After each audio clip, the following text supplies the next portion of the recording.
you see what I see?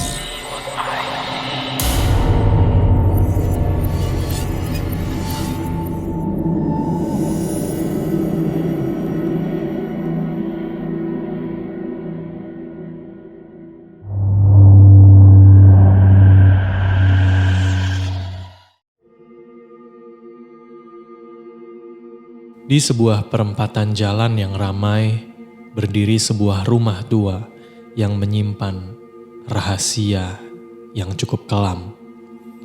Rumah itu dengan dindingnya yang mulai mengelupas dan jendela-jendela yang memantulkan bayang-bayang gelap.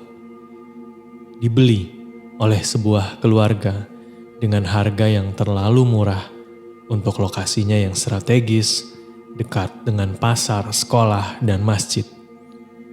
Keluarga itu yang terdiri dari bapak, ibu, dan 3 anak mereka awalnya tidak mempedulikan bisik-bisik tetangga tentang rumah itu. Mereka hanya melihat kepraktisan dan kesempatan. 3 bulan pertama berlalu tanpa kejadian berarti. Rumah itu tampak seperti rumah biasa, dengan suara kendaraan yang melaju di jalan sebagai pengiring hari-hari mereka. Tapi pada suatu siang yang terik, ketika rumah kosong, bapak dan ibu bekerja, anak-anak di sekolah, tragedi pertama menyeruak. Sebuah tronton raksasa yang kehilangan kendali menghantam rumah itu hingga dindingnya retak dan puing-puing berhamburan. Beruntung tidak ada korban jiwa di dalam rumah. Dan sopir truk hanya luka ringan. Tapi puing-puing itu seolah menjadi pertanda bahwa rumah itu bukan sekedar bangunan biasa. Tak lama setelah kecelakaan itu, perempatan di dekat rumah menjadi saksi bisu peristiwa mengerikan lainnya. Tahun 2015, tawuran antar pelajar meletus dan darah tumpah di trotoar tepat di samping rumah. Beberapa pelajar meninggal dunia. Tubuh mereka tergeletak dengan luka-luka yang mengerikan. Sementara yang lain berlarian ketakutan, mencoba bersembunyi dari kejaran lawan. Darah-darah itu merembes ke aspal, meninggalkan noda yang sulit dihapus. Bapak dan ibu dengan ketenangannya yang tak tergoyahkan mengajarkan anak-anak mereka untuk membersihkan noda-noda itu dengan air mengalir sambil melantunkan doa. Mereka percaya ketakutan hanya akan memperburuk keadaan. Namun kegelapan terus merayap. Suatu malam, kerumunan massa yang marah menyeret seorang pria yang dituduh mencuri kotak amal di masjid.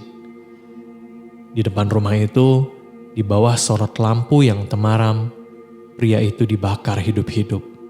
Jeritannya bergema, menyatu dengan bau daging terbakar yang menyengat. Rumah itu, sekali lagi, menjadi saksi bisu kengerian di sana. Anak-anak mulai gelisah. Bayang-bayang kejadian itu seolah menempel di dinding-dinding rumah.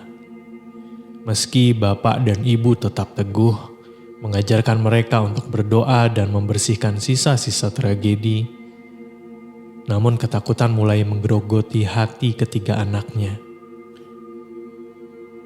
Kejadian paling mengerikan terjadi saat kecelakaan beruntun di perempatan. Lagi-lagi ada banyak darah di sana. Bahkan hingga ke teras rumah. Potongan-potongan tubuh tercecer di trotoar. Pemandangan itu begitu mengerikan, hingga anak-anak hanya berani mengintip dari balik jendela. Tubuh mereka gemetar. Bapak dan ibu, dengan ketabahan yang nyaris tak manusiawi, membersihkan teras itu selama berhari-hari.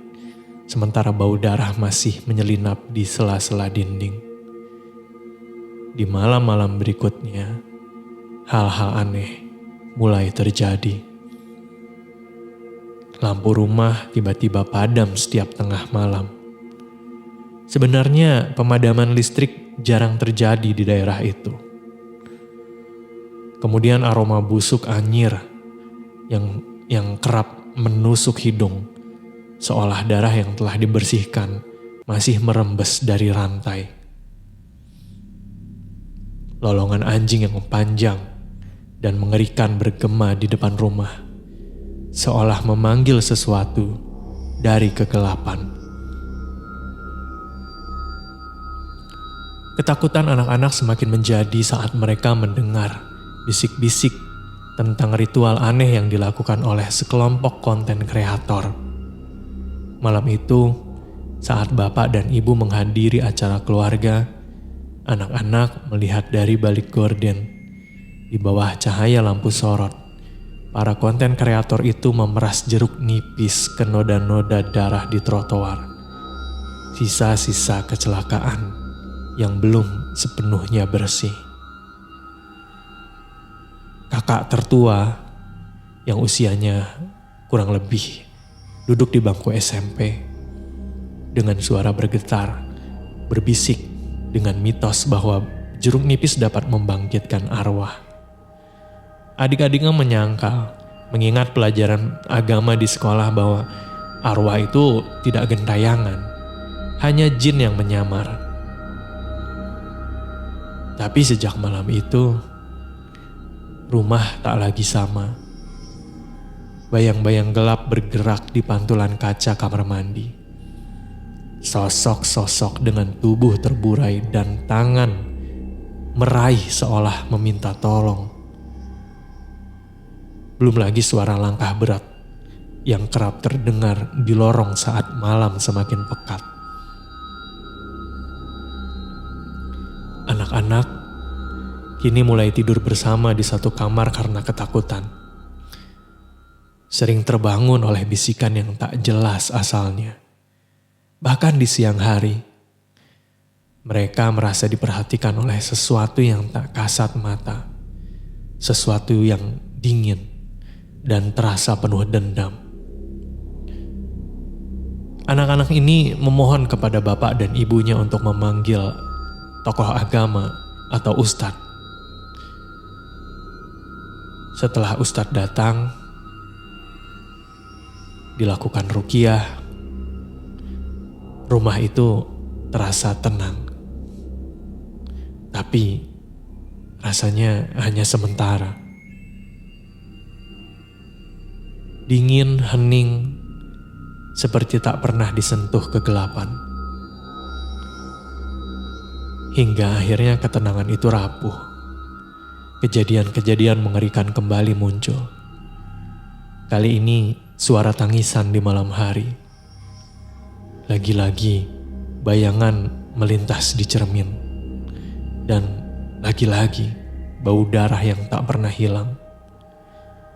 Ustadz yang kemarin dipanggil berkata bahwa ketakutan mereka sendiri yang memberi kekuatan pada sesuatu itu. Tapi anak-anak yakin apa yang mereka lihat dan apa yang mereka dengar bukan sekedar ilusi. Seiring waktu, anak-anak itu tumbuh dewasa dan memilih untuk meninggalkan rumah itu. Tinggal di kos dekat kampus.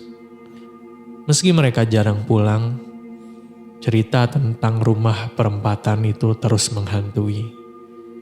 Konten kreator masih terus berdatangan, menyebut rumah itu sebagai titik kesialan. Dan sialnya, anak-anak ini mulai mempercayainya. Mereka mendesak bapak dan ibu untuk menjual rumah itu. Tetapi jawaban orang tua mereka mengejutkan.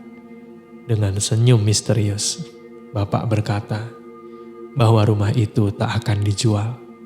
Sebaliknya, mereka ingin mengubahnya menjadi panti asuhan. Rencana itu terwujud. Rumah itu direnovasi, dinding-dindingnya dicat ulang, dan anak-anak yatim piatu mulai tinggal di sana. Ajaibnya, sejak saat itu tak ada lagi kejadian mengerikan. Lolongan anjing lenyap, bayangan di cermin hilang, dan bau darah tak lagi tercium. Rumah itu kini dipenuhi tawa anak-anak, seolah kutukan telah sirna. Tapi di balik kedamaian itu seperti tersimpan rahasia yang tak pernah terucap. Bapak dan ibu dari dulu terlihat sangat tenang sekali, seolah tahu sesuatu yang anak-anak mereka tak pernah pahami. Dan konon, di malam-malam tertentu ketika semua anak tertidur, lampu di ruang tengah itu berkedip pelan dan suara langkah berat kembali terdengar. Tapi hanya bapak dan ibu yang ada di sana, tersenyum dalam gelap, seolah menyapa sesuatu yang menjadi bagian dari rumah itu selama bertahun-tahun.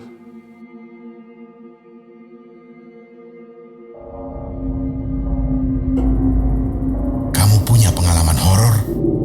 Kirim ceritamu ke podcast.ceritahoror@gmail.com.